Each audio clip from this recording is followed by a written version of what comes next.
नमस्कार, मी सौ राधिका अडिवरेकर आज तुमच्यासमोर कीर्तनासाठी उभी आहे. पुढे जाण्याच्या आधी तुम्हाला काही ओळख करून देते. कदाचित हे कॅमेरामध्ये येते की नाही मला माहिती नाही, पण माझ्याबरोबर तबल्याची साथ करायला बसले आहेत श्री समीर कुलकर्णी आणि त्यांच्याबरोबर पेटीची साथ करायला माझ्याबरोबर बसले आहेत श्री सौरभ कुलकर्णी. त्याचबरोबर मला तुमच्यापर्यंत पोहोचवण्याची मदत करायला बसले आहेत सौ कामिनी समीर कुलकर्णी. आणि अशा पद्धतीने या लॉकडाऊनच्या काळामध्ये सुद्धा मी तुमच्यासमोर कीर्तन करायला उभी आहे. तुम्ही जर नीट बघितलं तर आम्ही सोशल डिस्टन्सिंग सुद्धा पाळतो आहोत आणि असं सगळं व्यवस्थित पाळून आज आपण नरसिंह जयंतीच्या कीर्तनाच्या निमित्ताने आज तुम्ही मला बघत आहात आणि त्या नरहरी रायाच्या कृपेने ही संधी आपल्याला मिळते, याचा लाभ करून घेऊया. सुरू करूया आजचं कीर्तन. यदा लंबोदरं हन्ति सतां प्रत्यूह संभवं तदा लंबे दयालंबं लंबोदरपदाम्बुजं शारदा शारदाम्बोजवदना वदनाम्बुजे सर्वदा सर्वदास्माकं सन्निधिं सन्निधिं क्रियात्. नमस्तस्मै भगवते नारदाय महात्मने कामक्रोधविहीनाय ऋषीणां प्रवराय च. गुरुर्ब्रह्मा गुरुर्विष्णुः गुरुर्देवो महेश्वरः गुरुः साक्षात् परब्रह्म तस्मै श्री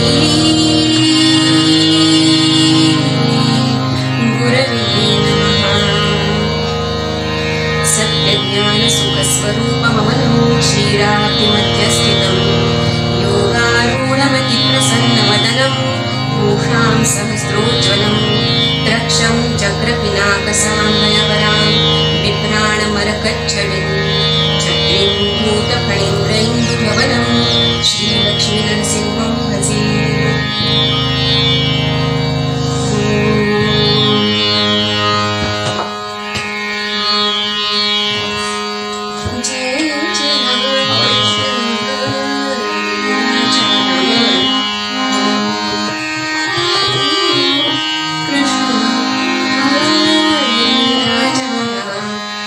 जय जय राम कृष्ण हरि राजा राम. जय जय राम कृष्ण हरि राजा राम.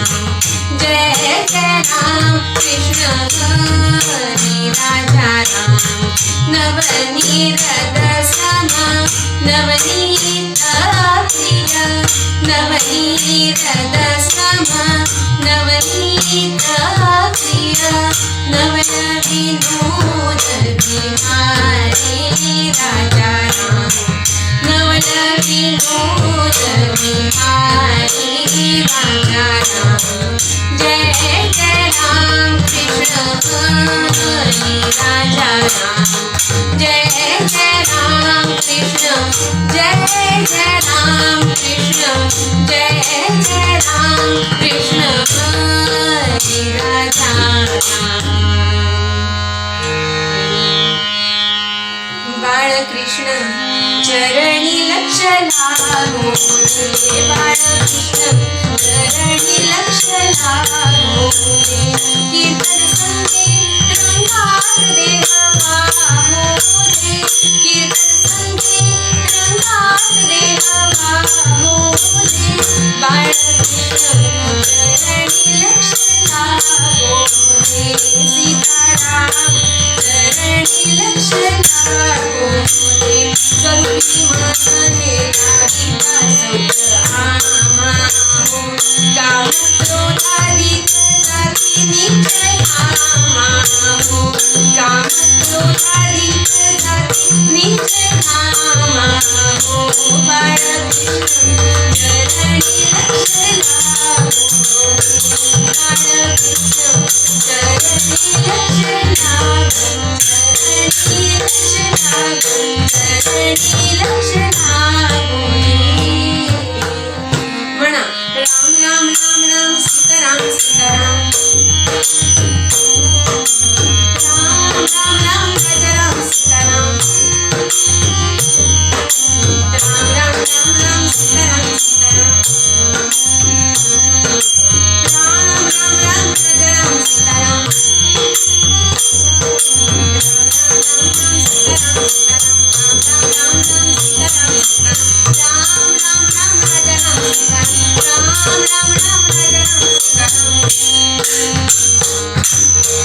पुंडलिक वरदा हरी विठ्ठल श्री ज्ञानदेव तुकाराम पंढरीनाथ भगवान की जय देवर्षी नारद महाराज की जय महर्षी वेदव्यास मुनि महाराज की जय श्री नरहरि राय की जय जय जय रघुवीर समर्थ मंगलमूर्ती मोरया.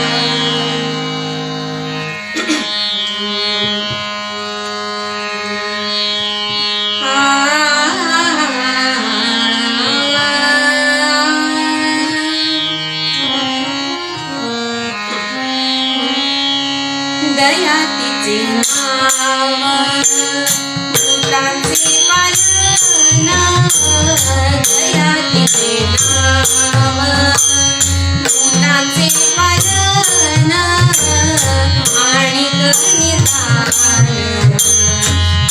कंटकांचे आणि निधान कंटकांचे दयातीचे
महाराज की जय.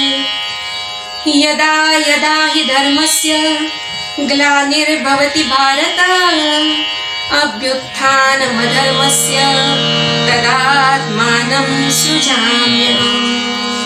पंढरीनाथ भगवान की जय. लक्ष्मी नरसिंह महाराज की जय. या अभंगाच्या अर्थाकडे जाण्याच्या आधी एक दृष्टांत बघूयात. दृष्टांत असा आहे की एका गावामध्ये एक अत्यंत गरीब असा ब्राह्मण राहत असतो. रैवत असं त्याचं नाव काही पुराणांमध्ये आलेलं आहे. तो रैवत नावाचा ब्राह्मण एका गावात राहत असतो, पण त्याच्या दुर्दैवाने तो कुसंगतीला लागतो आणि कुसंगतीला लागल्यामुळे जे घडायचं तेच घडतं. वाईट संगत, त्यामुळे सगळ्या चांगल्या गोष्टी ज्या आहेत हा ब्राह्मण विसरून जातो. ब्राह्मण या शब्दाचा खरा अर्थ, माफ करा हा शब्द जातीवाचक नाही, या शब्दाचा खरा अर्थ ब्रह्मे स्थितः सहा ब्राह्मणः. म्हणजेच काय, ब्रह्मतत्वामध्ये जो अखंड स्थित असतो अशा कोणत्याही व्यक्तीला ही संज्ञा प्राप्त होते. तर ब्रह्म्यामध्ये स्थित असण्याची कला अवगत असणारी ही व्यक्ती, पण दुर्दैवाने संगती वाईट लागल्यामुळे कसं असतं, जोपर्यंत परब्रह्माशी एकरूपत्व येत नाही तोपर्यंत अभ्यास चालू असतो, साधकावस्था चालू असते, सिद्ध झालेला नसतो. आणि जेव्हा ही साधकावस्था चालू असते तोपर्यंत कोणत्याही क्षणी घसरण्याचा धोका हा असतोच असतो. असाच हा रैवतक. हा रैवत याला कुसंगती प्राप्त झाल्यामुळे सगळ्या गोष्टी चांगल्या विसरून जातो आणि पापाचरणाला सुरुवात करतो. मद्यपान करू लागतो, अभक्ष भक्षण करू लागतो आणि खूप प्रसिद्ध होतो सगळ्या गावामध्ये. सगळे लोक याची छितू करायला लागतात. कसं असतं, एकदा एखाद्या वाईट गोष्टीची चट लागली ना की मग अनेक बाजूंनी सगळ्या वाईट गोष्टी आक्रमणच करतात जणू. असं म्हणतात, एखादा चांगला गुण यायचा असेल ना तर खूप सारी मेहनत करावी लागते, पण एखादा अवगुण मात्र आला ना तर तो अनेक साऱ्या गुणांना क्षणात भस्मसात करतो आणि अनेक अवगुण आपल्याबरोबर सहज घेऊन येतो. या रैवताचं सुद्धा तसंच झालेलं होतं. अनेक अवगुणांनी घेरलं असल्यामुळे सगळे स्वतः जवळचे पैसे संपतात. आता दारिद्र्य आलंय, पैसे संपलेत, काय करायचं, कोणत्या मार्गाने पैसे मिळवायचे? कारण चांगल्या मार्गाने पैसे मिळवायला बाहेर जावं तर आपली ख्याती काय, कोण देणार आपल्याला काम? त्यामुळे पैसे मिळवण्यासाठी सुद्धा गैरमार्गाचा वापर करू लागला. चोऱ्या करणं, कुठे मारामारी करणं, आणि ती चोऱ्या मारामारी लुटालूट करून मिळालेली जी संपत्ती होती त्या संपत्तीने स्वतःचे चोचले पुरवायला सुरुवात केली. असं असताना एक दिवस असं झालं की आपल्या काही वाईट संगतीच्या मित्रांना घेऊन हा रैवत आड रानात गेला. दुसरा उद्देश काय असणार, जुगार खेळणे, पत्ते खेळणे, असलाच काहीतरी उद्देश असावा. आणि तिकडे गेल्यानंतर एक जरा बरीचशी जागा त्याने बघितली आणि ती जागा पाहिल्यानंतर त्याने असा विचार केला, या जागी बसणं योग्य आहे, ही जागा आपल्यासाठी चांगली आहे. म्हणून या रैवताने काय केलं, अंगावर जे उपरणं घातलेलं होतं त्या उपरण्याच्या टोकानी, उपरण्याला दशा असतात, त्या दशांच्या टोकानी ती जागा थोडीशी स्वच्छ केली आणि ती जागा स्वच्छ केली. तिथे बसला, मित्रांबरोबर गप्पा गोष्टी आणि त्यांच्या ज्या काही चुकीच्या गोष्टी होत्या, जुगार इत्यादी, त्या चालू झाल्या. आणि अचानक ह्या रैवताला त्या जागी मृत्यू आला. शरीर अगोदरच खंगलेलं होतं, अनेक व्याधी जडलेल्या होत्या. जर अयोग्य गोष्टींचा संग केला तर शरीराचं दुसरं होणार काय? अशा अनेक व्याधींनी जर्जर आधीच झालेलं ते शरीर, आणि त्यात मित्रांबरोबर हे असं सगळं चालू असताना त्याला मरण आलं. मरण आल्यानंतर तिथे यमदूत आले आणि आश्चर्य म्हणजे विष्णुदूत सुद्धा आले. यमदूत या माणसाला घेऊन जाणार तेवढ्यात विष्णुदूत समोर आले आणि या विष्णुदूतांनी ह्या मनुष्याला नेण्यासाठी म्हणून ते पुढे झाले, सरसावले. आश्चर्य वाटलं यमदूतांना सुद्धा आणि त्यांनी विचारलं की हा मनुष्य, या माणसाने उभ्या आयुष्यामध्ये कोणतंही चांगलं कार्य केलेलं नाही. पूर्वी कधीतरी जेव्हा तो अध्ययन करत होता तेव्हा त्याच्या हातून जर काही चांगल्या गोष्टी झाल्या असतील तर झाल्या असतील, पण त्यानंतर याने सगळी पापच केलेली आहेत. असं असताना सुद्धा या मनुष्याला विष्णुदूत न्यायला कसे काय आले? तेव्हा विष्णुदूतांनी दिलेलं उत्तर अत्यंत मार्मिक आहे. त्या उत्तरातनं आपल्याला अनेक गोष्टी शिकायला मिळतात. विष्णुदूत म्हणाले, खरंय, या मनुष्याने पापाचरण हे पुण्यापेक्षा जास्त केलेलं आहे, हे खरंय, परंतु मृत्यूसमयी या माणसाच्या हातून एक चांगली गोष्ट घडली. जिथे ही लोक सगळे बसलेले होते ती जागा एक पडकं श्री नरसिंहाचं देऊळ होतं. ह्या देवळामध्ये इतकी पडझड झालेली होती की नरहरी रायाची जी मुख्य मूर्ती होती ती सुद्धा दिसत नव्हती, पण ते मंदिर होतं आणि अगदी मृत्यूच्या क्षणी मंदिर स्वच्छ करण्याचं भाग्य या माणसाला प्राप्त झालं आणि मरण्यापूर्वी विष्णूचं मंदिर स्वच्छ केल्याचं पुण्य हाती जोडलं गेल्यामुळे याला विष्णुदूत न्यायला आले. या दृष्टांतातून काय घ्यायचंय? या दृष्टांतातून हे नाही घ्यायचं की चला आपण आता आयुष्यभर पाप करायला मोकळे, अगदी मरताना एखाद्या मंदिरात जायचं आणि झाडलोट करायची की झालं. असं नसतं मंडळी. आयुष्यभर जर शेवटच्या क्षणी असं काहीतरी घडायचं असेल तर कुठेतरी पुण्याचा साठा हा आपल्यापाशी लागतो. कुठेतरी या रैवतकाने पूर्वी पुण्य केलेलं होतं आणि त्याचा परिणाम म्हणून त्याच्या हातून हे आपल्या शेल्याने का होईना मंदिर झाडण्याचं काम झालं. पण मुख्य मुद्दा हा आहे की हे मंदिर झाडण्याचं काम केल्यामुळे त्याच्या पापांचं जे काही घडा भरलेला होता तो घडा भरलेला असून सुद्धा एक पुण्याचं काम केल्यामुळे त्याला विष्णू लोकामध्ये स्थान मिळालं. अर्थात जे काही संचित असतं ते कधी ना कधीतरी कुठे ना कुठेतरी फेडायचं असतंच, पण तरी सुद्धा परमेश्वराने अत्यंत दयाळू अंतःकरणाने, अत्यंत उदार अंतःकरणाने या मनुष्याला विष्णू लोकामध्ये नेलं. हे सगळं कशामुळे झालं? हे सगळं केवळ त्या माणसाने झाडण्याची सेवा त्याच्या हातून घडली याच्यासाठी नाही झालं. हे झालं याचं कारण जो विष्णू लोकात घेऊन गेला तो भगवान विष्णू हा सर्व सामर्थ्यवान आहे आणि सर्व सामर्थ्यवान असूनही दयाळू आहे. ज्याच्याकडे अत्यंतिक ऐश्वर्य आहे, ज्याच्याकडे अत्यंतिक संपत्ती आहे, धनधान्य आहे, सर्व गोष्टींनी जो मनुष्य परिपूर्ण आहे, त्या मनुष्यामध्ये जर क्षमा हा गुण असेल तर निश्चितपणे ती भगवंताची वसती आहे असं समजावं. आणि हेच आजच्या अभंगामध्ये परमेश्वराचे हेच गुण सांगताना तुकाराम महाराजांनी सांगितलेलं आहे. दया तिचे नाव, भूतांचे पालन, आणिक निर्दार्ण कंटकांचे. धर्मनीतीचा हा ऐका व्यवहार, निवडिले सार असारते. पाप त्याचे नाव, न विचारी नीत, भलतेची उन्मत्त करी सदा. तुका म्हणे धर्म रक्षावयासाठी, देवासही आटी जन्म घेणे.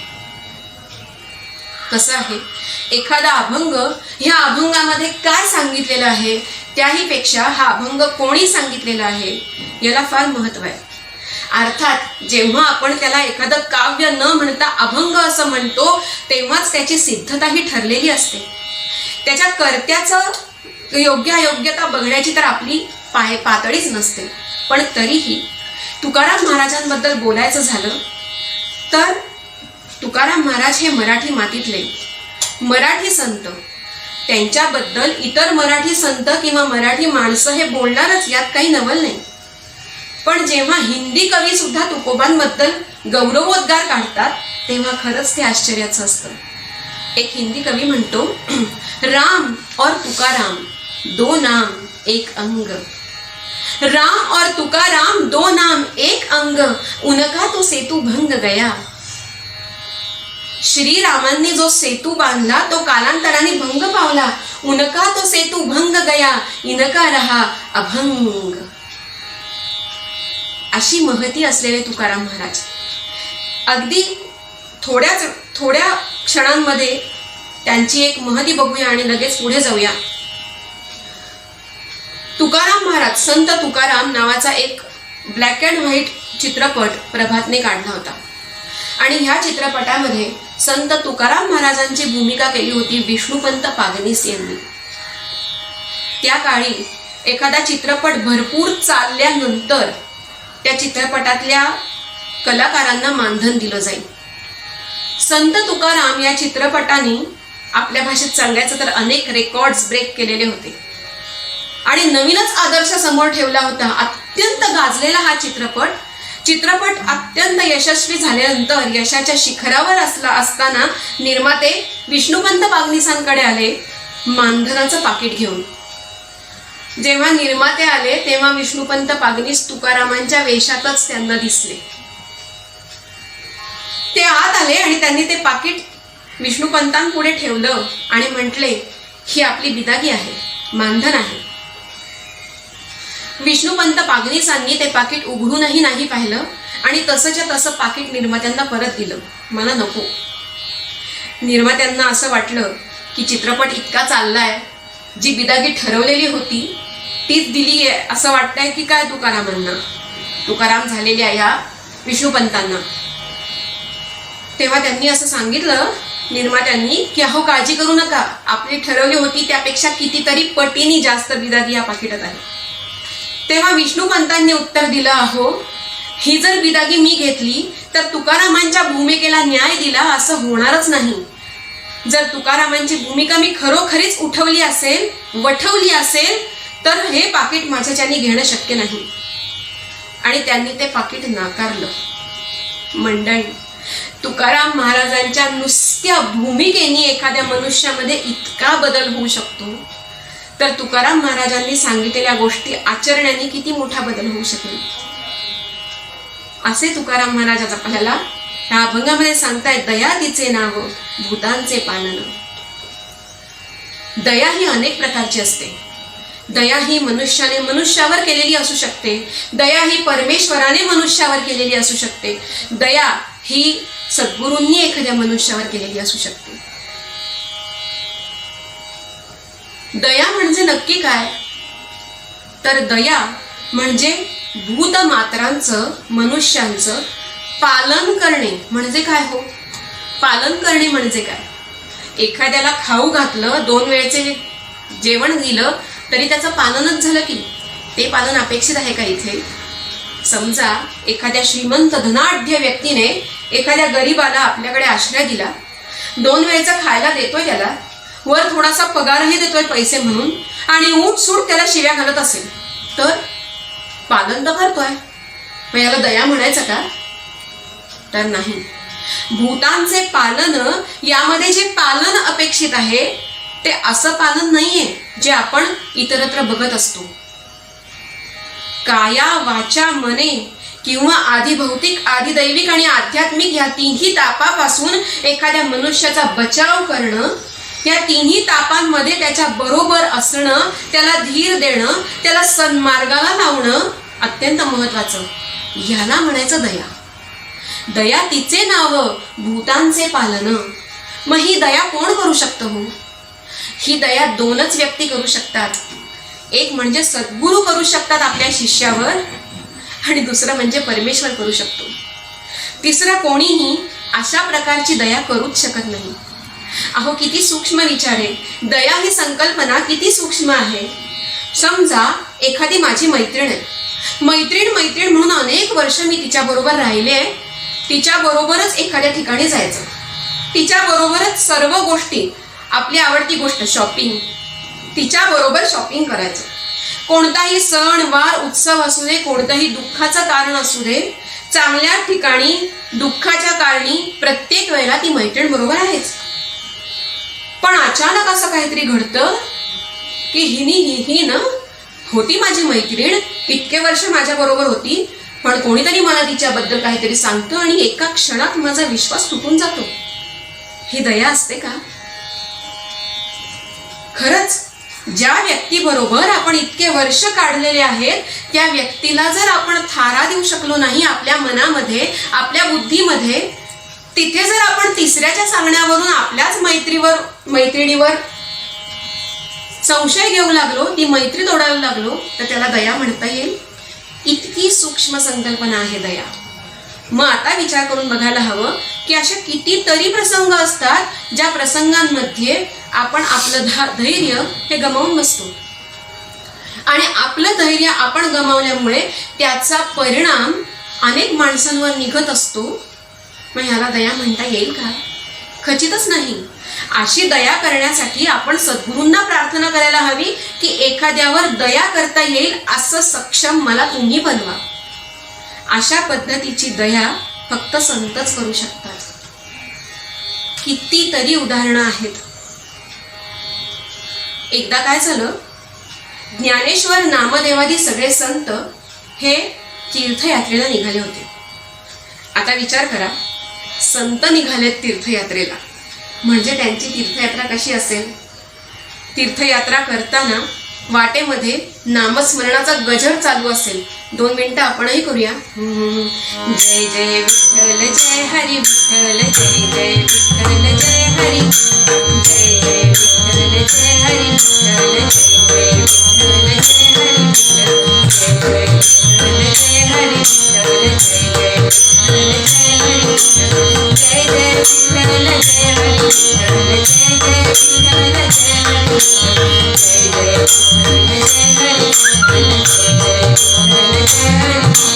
जय जय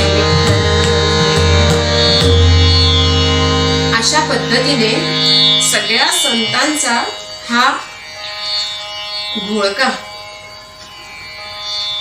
पंढरीच्या दिशेने निघालेला होता. तीर्थयात्रा चालू होत्या. अशाच वेळेला एका रानातून जात असताना एक अकराळ विकराळ दरोडेखोर, त्या दरोडेखोरांनी या संतांची वाट अडवली. अर्थातच पुढे सगळ्यात पुढच्या बाजूला जे संत उभे होते ते म्हणजे आपले ज्ञानोबा आणि नामदेव महाराज, निवृत्तीनाथ. वाट अडवली आणि त्याने सांगितलं, तुमच्या हातात जे जे असेल ते मुकाटपणे खाली टाका.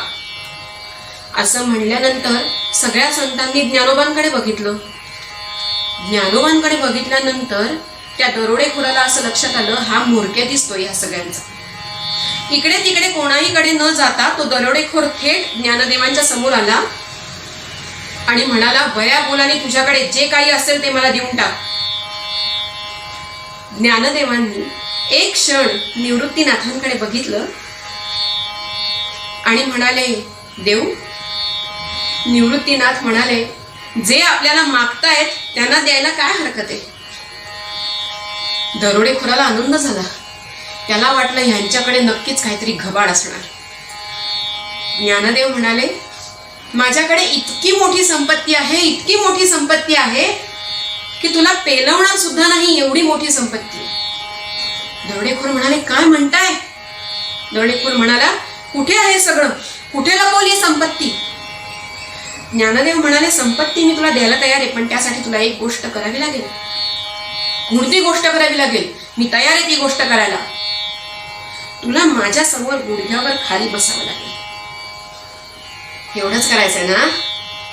पण बघा, हातात कोणतंही शस्त्र घेता कामा नाहीये. मला फसवलं तर याद राखा. ठीक आहे म्हणले ज्ञानोबा, नाही फसवणार तुला. दरोडेखोर खाली बसला आणि आपल्याकडची अमाप अमूल्य संपत्ती एका क्षणात ज्ञानदेवांनी देऊन टाकली. डोक्यावर हात ठेवला दरोडेखोराच्या आणि कानामध्ये मंत्र सांगितला, राम कृष्ण हरी. ज्या क्षणी ज्ञानोबांनी डोक्यावर हात ठेवला त्या क्षणी दरोडेखोराचे सगळं देहभान विसरलं आणि अत्यानंदामध्ये निमग्न झाला. भानावर यायला सुद्धा कितीतरी काळ लोटला. कितीतरी काळानंतर भानावर आला आणि जेव्हा बघितलं तेव्हा त्याचे सद्गुरू प्रत्यक्ष ज्ञानदेव समोर होते. लोटांगण घातलं पायावर. दया तिचे नाव, भूतांचे पालन.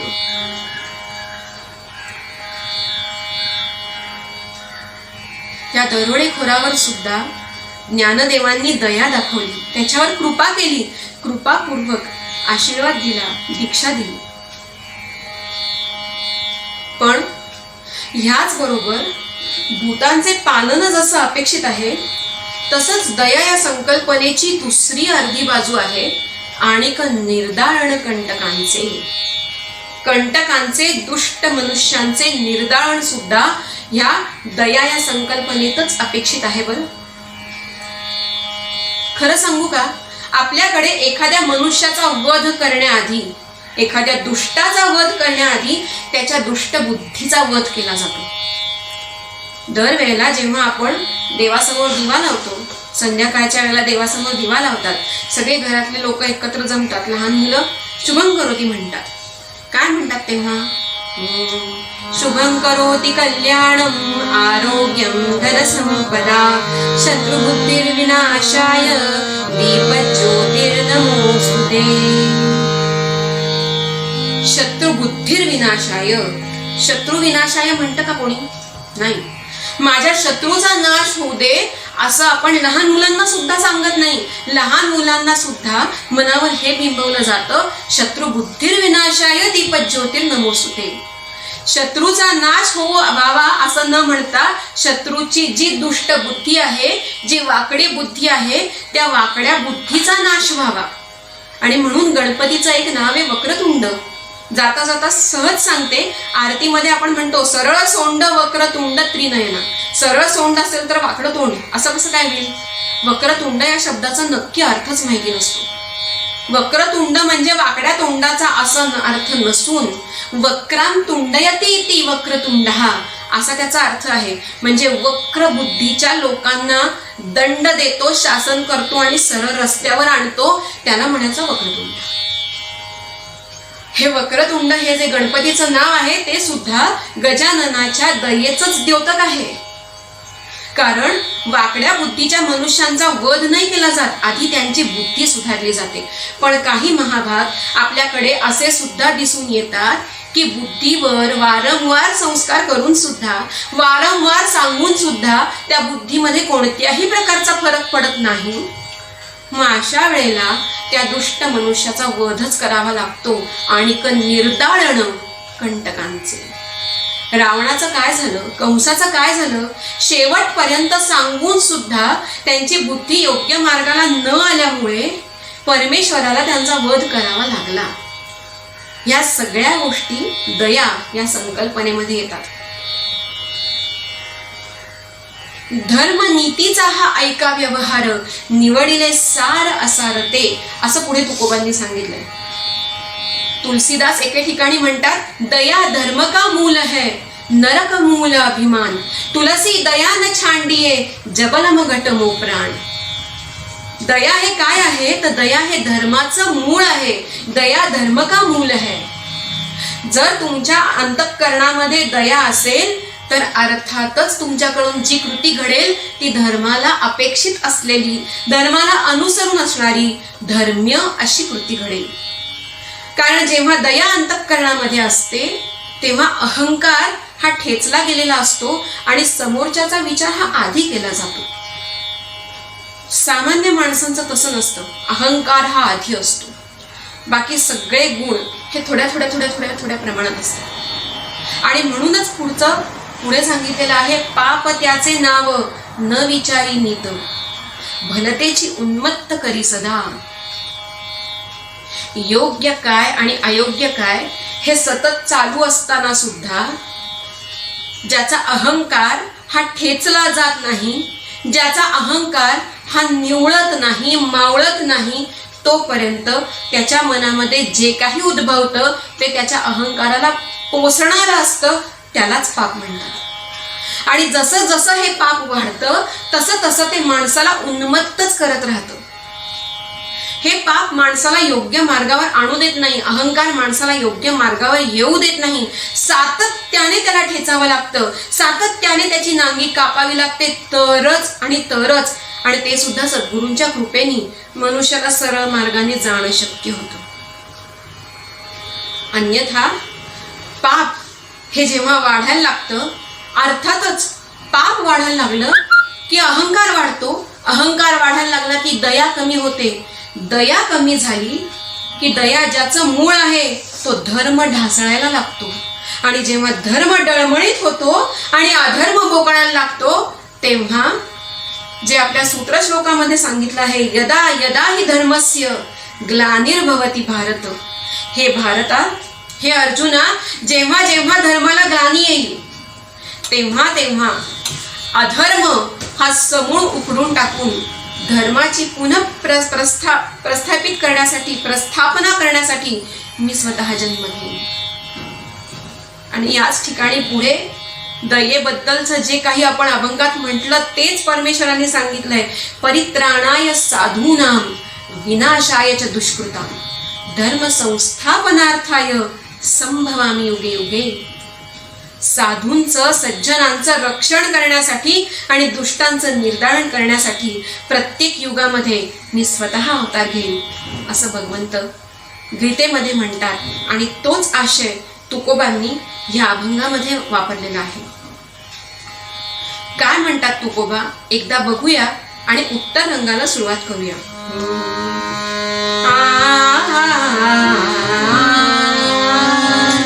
तुका म्हणे धर्म रक्षावयासाठी, तुका म्हणे धर्म रक्षावयासाठी, देवासाठी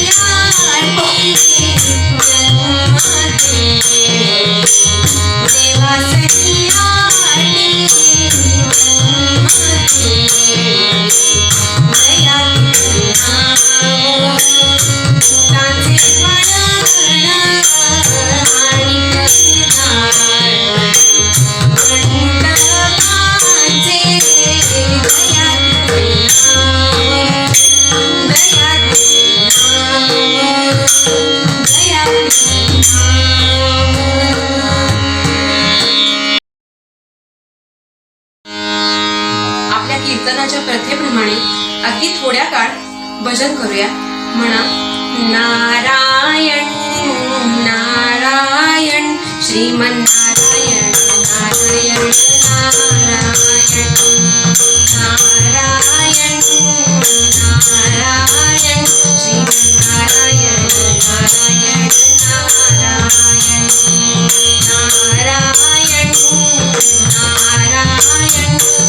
श्रीमन्नारायण नारायण नारायण श्रीमन्नारायण नारायण नारायण श्रीमन्नारायण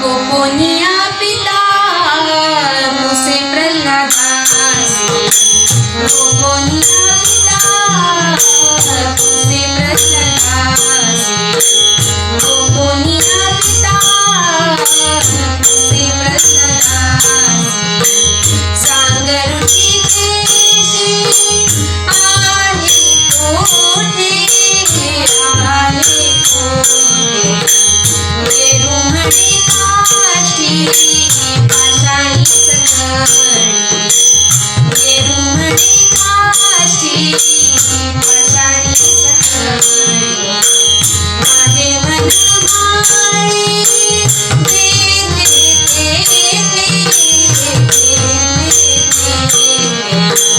अंबावरी नाथ मारे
परम पावन अशी श्री नृसिंहाची कथा आज आपण उत्तर रंगामध्ये बघणार आहोत. खरं तर कथा सगळ्यांना माहिती असते, पण दरवर्षी आपण जन्म करतो आणि तीच कथा दरवर्षी ऐकतो. असं कशासाठी बरं? तोंडपाठ असते कथा. काय झालंय, मग नंतर काय होणार आहे, अगदी छोट्याशा लहान मुलापासनं वृद्धांपर्यंत सगळ्यांना माहिती असते. तरी जन्म करायचा. जो खरं तर अजन्म आहे त्याचा जन्म करायचा. कशासाठी? आपल्यासाठी. आपल्याला त्याच्याकडून काहीतरी मिळावं म्हणून.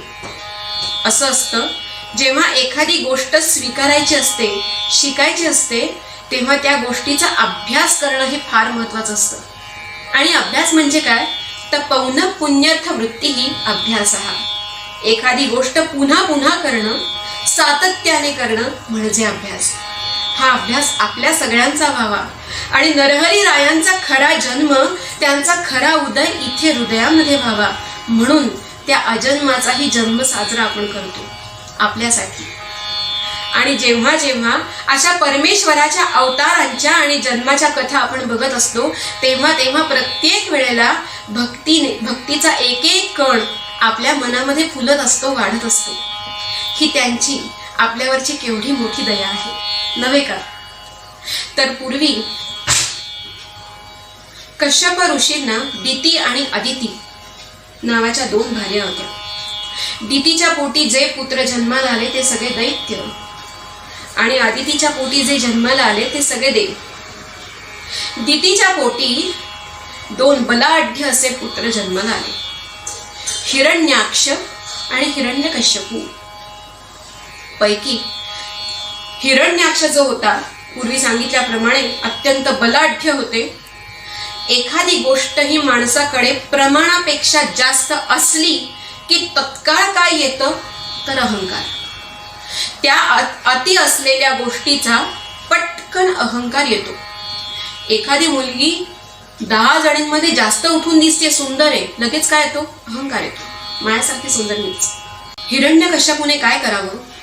बलाढ्य तर तो होताच, पण अजेय होण्यासाठी, अजिंक्य होण्यासाठी त्याने तपाचरणाला सुरुवात केली. जेव्हा एखादी गोष्ट निकराने, हट्टाने, कोणत्याही परिस्थितीत खंड न पाडता केली जाते, कोणत्याही प्रकारची नैसर्गिक आपत्ती आली, कोणत्याही प्रकारची स्वतःच्या मनाने निर्माण केलेली आपत्ती आली, तरी सुद्धा ती आपत्ती बाजूला सारून आपलं जे ध्येय आहे ते गाठेपर्यंत त्या रस्त्यावर टिकून राहणं, खेळून राहणं, यालाच तप म्हणतात. दैत्यांनी सुद्धा केलं तसंच या हिरण्यकश्यपूने सुद्धा तप केलं आणि भरपूर तप केल्यानंतर जो परिणाम व्हायला हवा होता तो परिणाम झाला. प्रत्यक्ष ब्रह्मदेव प्रसन्न झाले आणि ब्रह्मदेव प्रसन्न झाल्यानंतर अर्थातच त्यांनी सांगितलं, मी प्रसन्न झालोय, तुला काय हवंय? वर माग.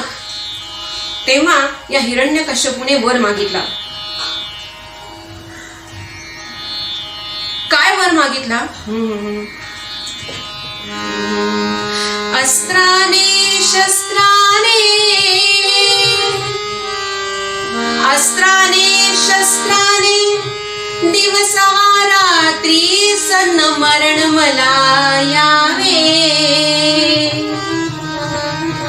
आतना बाहेरी, आतना बाहेरी, नर वा प्राण्याने मला मारावे. तुम्ही जर माझ्यावर प्रसन्न झाले असाल तर मला वर द्या. काय द्या?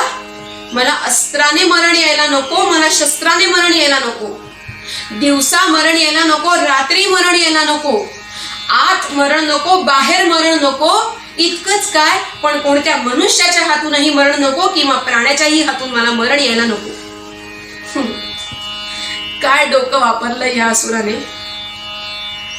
मला अमर करा असं तर सांगता येत नाही, कारण अमरत्वाचं वरदान आजपर्यंत कोणालाही प्राप्त झालेलं नाही. मग याने काय करावं? अशा पद्धतीने सगळ्या गोष्टी मागून घेतल्या. अमुक अमुक मरण नको, तमुक मरण नको, या परिस्थितीत नको, त्या परिस्थितीत नको, मनुष्याच्या हातून नको, प्राण्याच्याही हातून नको. त्याला असं वाटलं आपण आता अमर झालो, पण त्याला हे माहिती नाही त्याच्यापेक्षा एक मास्टर माइंड वरती बसलेला आहे. असो, तर अशा पद्धतीने वर मागून घेतल्यानंतर हिरण्यकश्यपूच्या चुकीच्या वागण्याला उधाण आलं, उधाण. सगळीकडे पापाचरणाला भरत आलं. जर ऋषी मुनी दिसत असतील तर त्यांना छळायचं, त्यांना त्रास द्यायचा. यज्ञ चालू असेल तर तो यज्ञ विध्वंस करून टाकायचा. तपाचरणाला कोणी बसला असेल तर त्याच्या तपामध्ये व्यत्यय आणायचं. कोणत्याही परिस्थितीत कोणीही त्या परमेश्वराचं नाम घेता कामा नये, त्या परमेश्वराला भजता कामा नये. त्या विष्णूने माझ्या भावाला ठार मारलं, त्यामुळे आता मी विष्णूचा बदला घेऊन राहणारे, ही एकच भावना डोक्यामध्ये होती. समस्त पृथ्वीवरचे साधू संत ऋषी मुनी जे कोणी होते ते अत्यंत त्रस्त झाले होते, गांजले होते. आणि व्यथित अंतःकरणाने सगळेजण विष्णूंपाशी आले आणि त्यांनी विष्णूंचा धावा करायला सुरुवात केली. काय म्हणतात?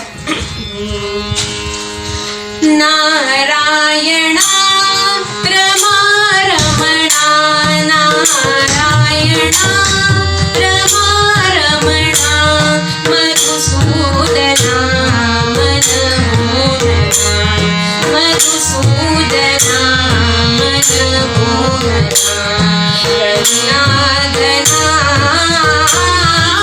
हरे नारायणा रमा रमणा, नारायणा.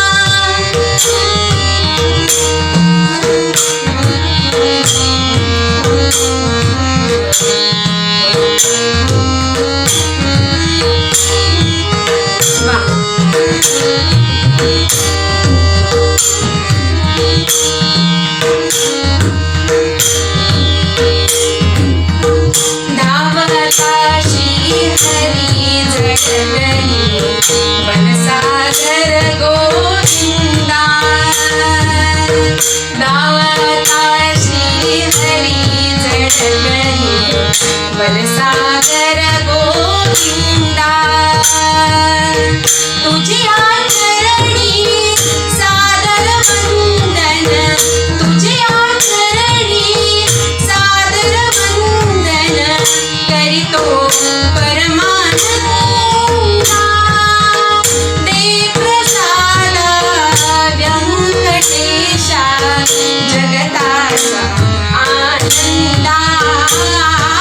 हरे नारायणा रमा रमणा, नारायणा रमा रमणा, मधुसूदना मनमोहना, मधुसूदना मनमोहना, करुणाघना हरे नारायणा, नारायणा नारायणा.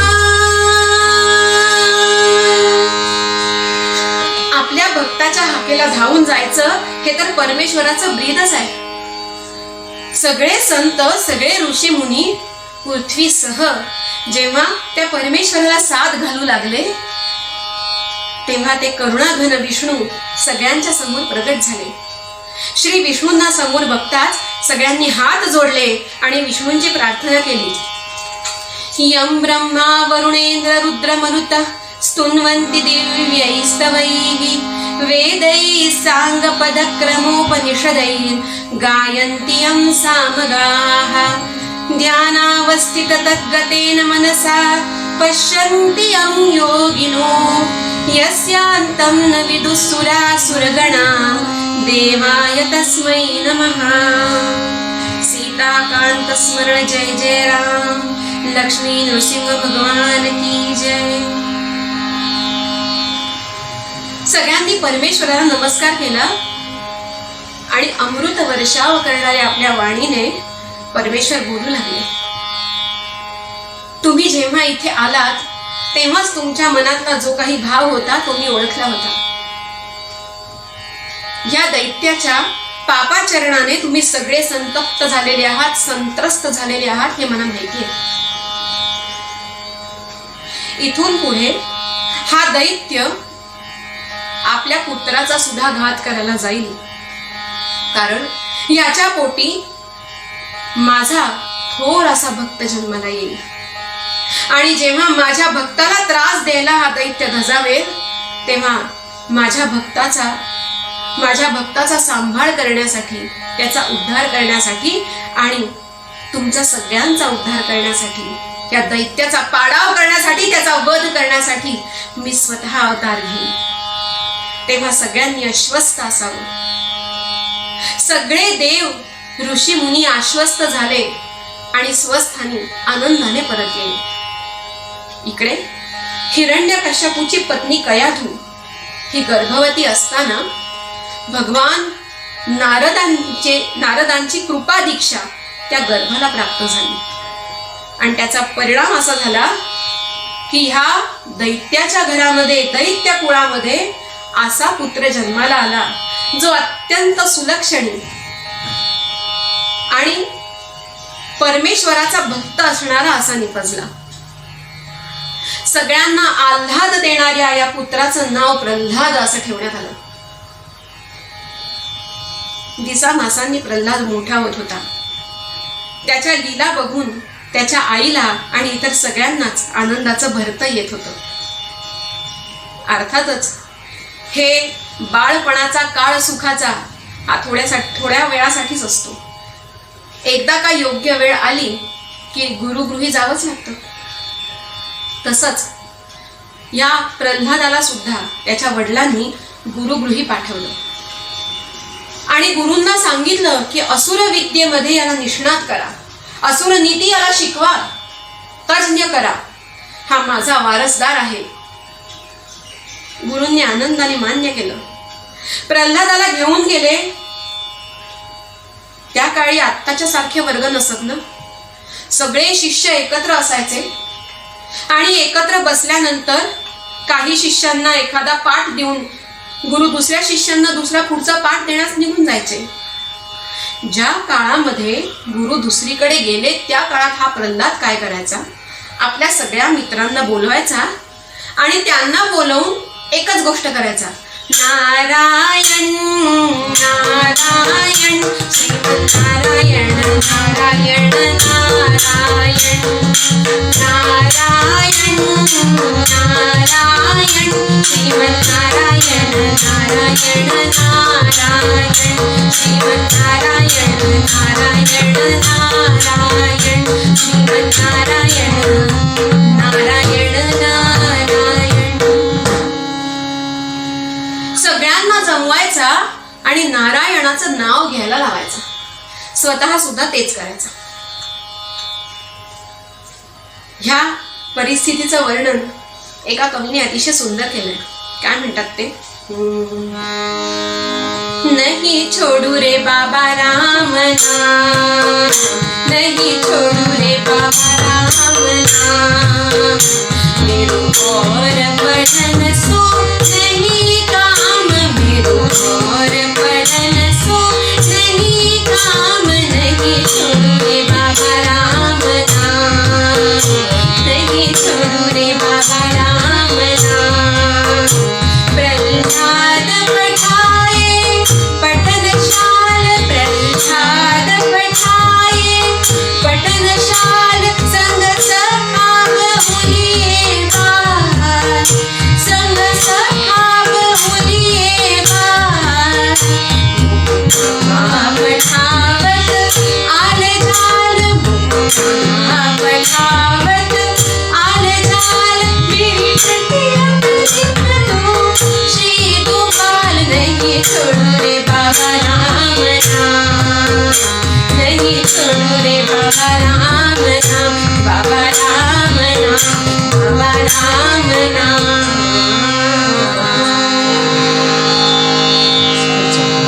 अशा प्रकारे प्रल्हाद जेव्हा आपल्या मित्रांना परमेश्वराचं नाम घ्यायला शिकवतोय हे गुरुजींना कळलं. गुरुजी धास्तावले. कारण पिता कोण आहे, असुर श्रेष्ठ हिरण्यकश्यपू. आता काय करणार. गुरुजींनी प्रल्हादाला जवळ बोलावलं. त्याला अगदी व्यवस्थित समजून सांगितलं की अरे बाळा, आपण असुर आहोत, आपण असुर नीती शिकायची असते, आपण रामनाम नसतं शिकायचं, विष्णूचं नाम घ्यायला नाही शिकवायचं लोकांना. तुला मी जे शिकवतोय ते तू शिक आणि इतर मुलांना सुद्धा तोच अभ्यास करू दे बरं. गुरुजींनी आपल्या परीने प्रल्हादाला सगळं काही सांगितलं. पण प्रल्हाद ऐकेल तर शपथ. हा हा म्हणता ही वार्ता हिरण्यकश्यपूच्या कानावर गेली. हिरण्यकश्यपू संतप्त झाला. आपला मुलगा आपल्या शत्रूचं नाव घेतोय हे सहन होईना. अहंकार, जेव्हा जेव्हा जसा जसा अहंकार वाढतो तसा तसा अधर्म बोकाळतो. अहंकार मूळ धरलेलंच होतं अहंकाराने, आता त्याचा वटवृक्ष व्हायला लागला. आपल्या मुलाला जवळ बोलवलं. पुत्र प्रेमाने आधी त्याला समजून सांगितलं. समजून सांगून ऐकत नाही म्हणल्यानंतर रागावून सांगितलं. रागावून सुद्धा ऐकत नाही म्हणल्यानंतर आता मात्र काहीही इलाज नव्हता. आता काहीतरी कठोर शासन करणं अपेक्षित होतं आणि हिरण्यकश्यपूने तेच केलं. अग्नी पेटवला गेला. काय घडणार आहे याची कल्पना आल्यानंतर सगळे लोक भयभीत झाले. हा याच्या पोटचा मुलगा आहे आणि हा राक्षस काय करायला निघालाय. लोक ओठ बंद करून गप्प होते.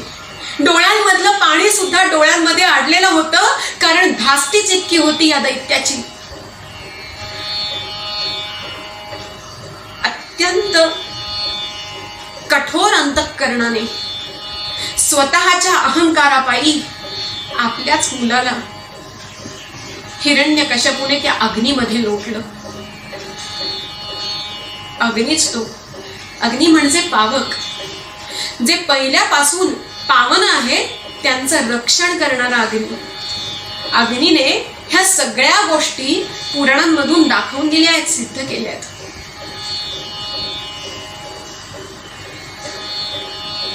तो अग्नी भगवंताच्या या भक्ताला जाळेल का?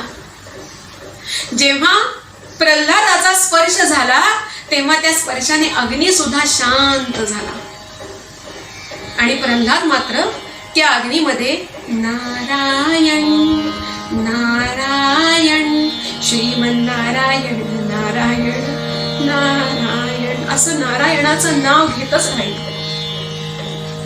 ज्याच्या कंठामध्ये परमेश्वराचं नाव आहे त्याला अग्नी जाळू शकत नाही, त्याला त्रिविध ताप सुद्धा काही करू शकत नाही. अग्नी याला काही करत नाहीये म्हणल्यानंतर, अग्नी याला जाळू शकला नाही म्हणल्यानंतर दैत्य अजूनच चौटाळला. नागपाशांमध्ये बांधून टाकलं स्वतःच्याच मुलाला, की आता तरी याचं सगळं अंग जखडून जाईल आणि आता तरी हा संपून जाईल.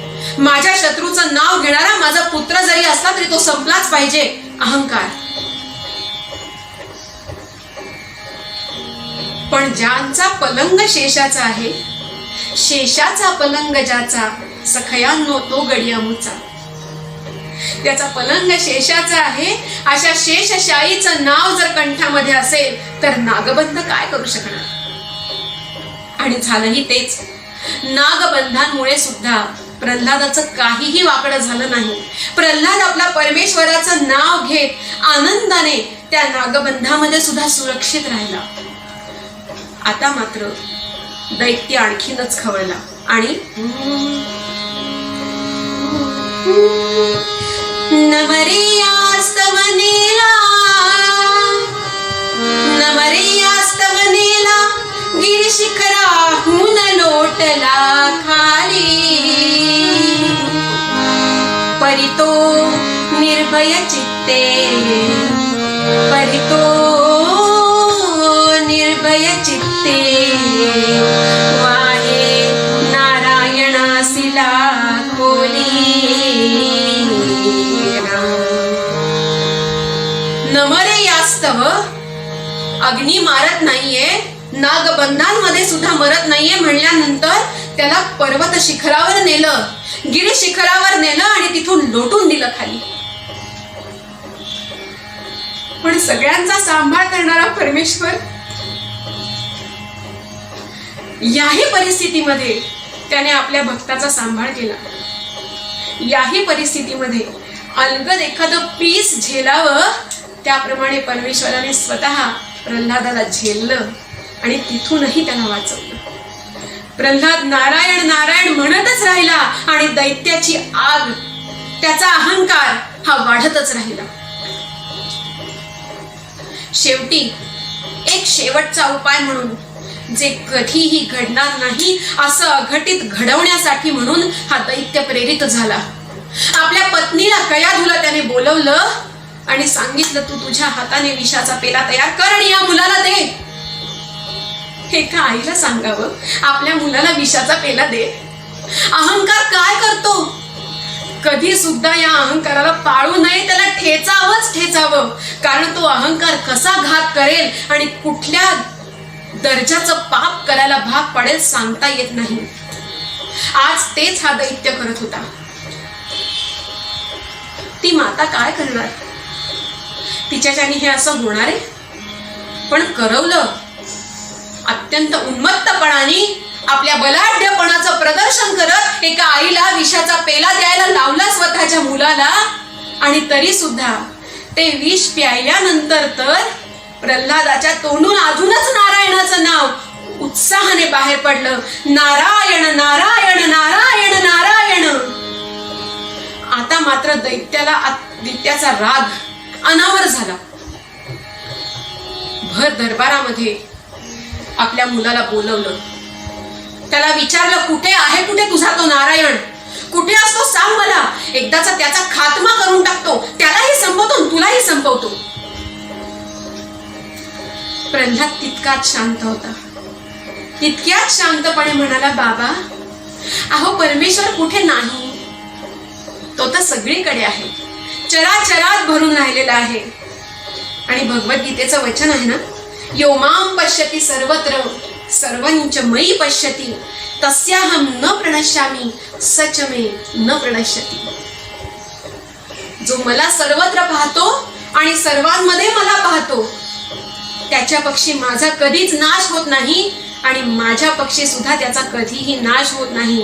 हे गीतेचं वचन सार्थ ठरवण्याची वेळ आली होती मंडळी. त्या दरबारामध्ये अनेक खांब होते. चवताळलेल्या दैत्याने एका खांबाकडे अंगुली निर्देश केला आणि विचारलं, या खांबात आहे का तुझा नारायण? सांग, आहे का नारायण इथे? प्रल्हाद म्हणाला, हो बाबा, तो सगळीकडे आहे, तो या खांबात सुद्धा आहे. सूर्य पश्चिम दिशेला कलत होता आणि जणू काही सूर्याने सुद्धा एक क्षणभर थांबायचा निर्णय घेतला की काय. सगळं जग, काळ सुद्धा आ वासून थांबून राहिला आणि त्याच वेळेला दैत्याने उन्मत्तपणाने खांबावर लाथ मारली आणि कडाड असा आवाज झाला. खांब दुभंगला आणि प्रचंड असं नरसिंह रूप त्या खांबातून प्रगट झालं. कडकडला परिस्तंभ, गडगडले गगन, अवनी होत आहे कंपायमान, थरथरती नक्षत्रे पडताती जण, उग्र रूप प्रगटे तो नरसिंह वदन. हे काय घडतंय? हा कोण आहे? हे कळायच्या आत समोर प्रगटलेल्या नरसिंहाने त्या हिरण्यकश्यपूला उचललं, आपल्या मांडीत घेतलं आणि त्याचं पोट फाडण्याच्या आधी त्याला एक गोष्ट सांगितली की बघ दुष्ट दैत्या, आज आत्ता दिवसही नाही आणि रात्रही नाही, ही संध्याकाळ आहे. बघ तू आतही नाही बाहेरही नाहीस, मी तुला उंबरठ्यावर घेऊन आलेलो आहे. बघ माझ्याकडे अस्त्रही नाही शस्त्रही नाही, मी माझ्या नखांनीच तुझा वध करणार आहे. तुझा अहंकार आज तुला संपवणार आहे, लक्षात ठेव. असं म्हणून आपली धारदार नख ही त्याच्या पोटात खुपसली आणि त्याचा कोथळा बाहेर काढला. आणि एका दैत्याचा, एका अहंकाराचा नाश झाला. भगवंत हा नेहमी आपल्या भक्तांसाठी वाटेल ते रूप घेऊन येतो, पण येतोच हे या कथेतून दिसून येतं. कितीही प्रतिकूल परिस्थिती आली आणि काहीही झालं तरी कोणत्याही परिस्थितीत आपल्या देवाला घट्ट धरून ठेवावं, त्याचं नाव कधीच सोडू नये, त्याला कधीच विसरू नये. कारण कधी कोणत्या परिस्थितीत आणि कोणत्या रूपात तो समोर येईल सांगता येत नाही. मला प्राण्याच्या हातून मरण नको आणि मनुष्याच्या हातून मरण नको असं सांगितल्यानंतर अद्वितीय आणि अभूतपूर्व असा नृसिंह अवतार भगवंताने धारण केला. आज हे नृसिंह आपल्या सगळ्यांवर युगानुयुगांपासून कृपा करत आहेत. असेच हे नृसिंह आपल्या सर्वांवर सातत्याने कृपा करत राहो एवढं सांगते आणि आत्ताच कीर्तन संपवते. झालेली कीर्तन सेवा श्री नरहरी रायांच्या चरणी सादर समर्पण करूया आणि तुकोबांनी जे मागणं मागितलं ते मागूयात आणि आपण थांबूयात. त्यापूर्वी एकदा स्मरण की काय सांगितलं आहे तुकोबांनी. दया तिचे नाव भूतांचे पालन आणिक निर्दाळण कंटकांचे, धर्म नीतीचा हा ऐका व्यवहार निवडिले सार असारते, पाप त्याचे नाव न विचारी नीत भलतेची उन्मत्त करी सदा, तुका म्हणे धर्म रक्षावयासाठी देवासही आटी जन्म घेणे. आणि तुकाराम जे मागणं मागतात, हे चिदान दे गा देवा तुझा विसरण व्हावा, विसरण व्हावा तुझा विसरण व्हावा, काही न आवडी हेची माझे सर्व जोडी, माझे सर्व जोडी हेची माझे सर्व जोडी, ब्राह्मणे गर्भवासी सुखे घालावे नामासी, घालावे नामासी सुखे घालावे नामासी, उपासनेला दृढ चालवावे, भूले वसंतासी सदा नमावे, सत्कर्मयोगे वय घालवावे, सर्वामुखी मंगल बोलवावे, धर्माच्या करिता आम्हास जगती रामाने धाडिले, ऐसे जाणून राम भक्ती करिता ऐश्वर्य हे लाभले, आता धर्म सत्या तुम्हा पुढतिया नम्रत्वतेने असे, इच्छा हो जशी मानसी करीतसे, हा देह तुझा असे, जय जय रघुवीर समर्थ. झालेली कीर्तन सेवा नरहरिरायांच्या चरणी सादर समर्पण. यामध्ये ज्या काही चुका आहेत त्या या जीवाच्या आहेत, जे काही चांगलं आहे योग्य आहे ते सद्गुरूंचं आहे.